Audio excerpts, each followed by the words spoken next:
let's start. First, we need to know the meaning of supply chain, or what we call SCM. A supply chain is a network between a company and its suppliers. This network includes different activities, people, entities, information, and resources. It also represents the steps it takes to get the product or service from its original state to the customer. Companies develop supply chains so they can reduce their costs and remain competitive as possible. But we all want to know how the company implements steps of supply chain. This chain of steps begins from the supplier who gives the firm required inputs. Then, the firm working to convert these inputs to outputs. The third step is that the firm gives this output to the distributor who will give it to the appropriate logistics. And the final step is that they will be delivered to the customers.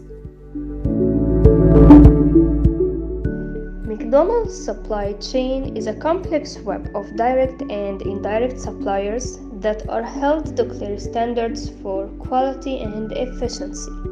The company uses direct suppliers that coordinate purchasing and distributing to restaurants. In comparison, indirect suppliers operate facilities such as grain mills and abattoirs.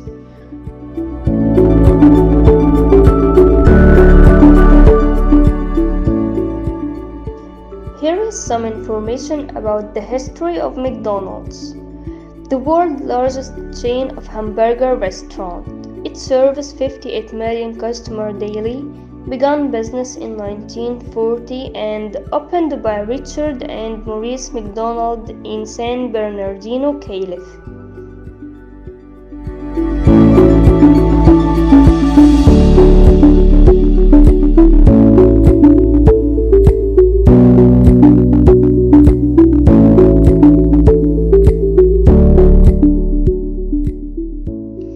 McDonald's has developed a supply system that is efficient, effective, and the backbone to their organization. It's based less on business smarts and more on people smarts and core values that depend on treating people fairly. It's a model that is worthy of close study. One of the clear advantages to their supply chain system is that they have control. Although, according to the people in charge, McDonald's does not want to control their suppliers. However, this system does give them a lot of control over suppliers.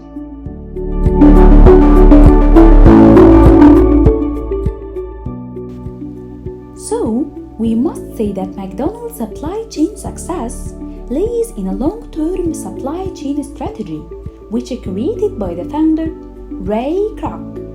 His system rests on a simple win-win proposition for all parties, includes its employees, the owner or operators that run the restaurants, and its supply chain partners.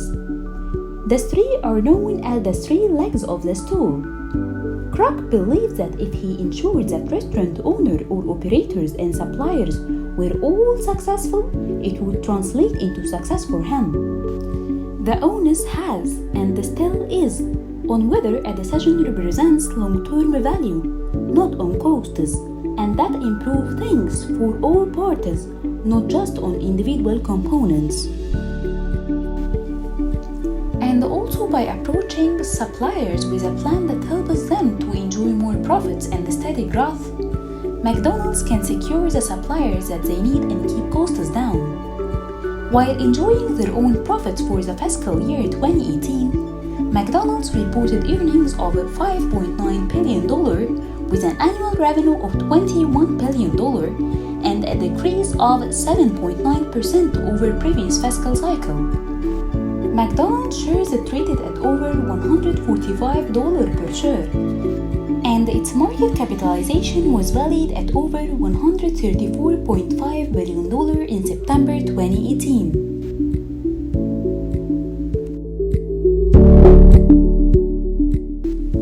As we can see, a supply chain management can be a beneficial system that simplifies the company's daily operations and takes stress off of their administrative team. However, a poor supply chain management system can be costly in more ways than one. Here are examples of how poor supply chain management can harm your business. Despite having various processes in place, McDonald's faced certain issues when it came to their supply chain. Poor transportation and storage infrastructure was a serious issue. Lower quality of agricultural products was also a problem for the chain. At the end, we must know that nothing is perfect. I hope you have enjoyed our video, and thank you all for your watching. Goodbye.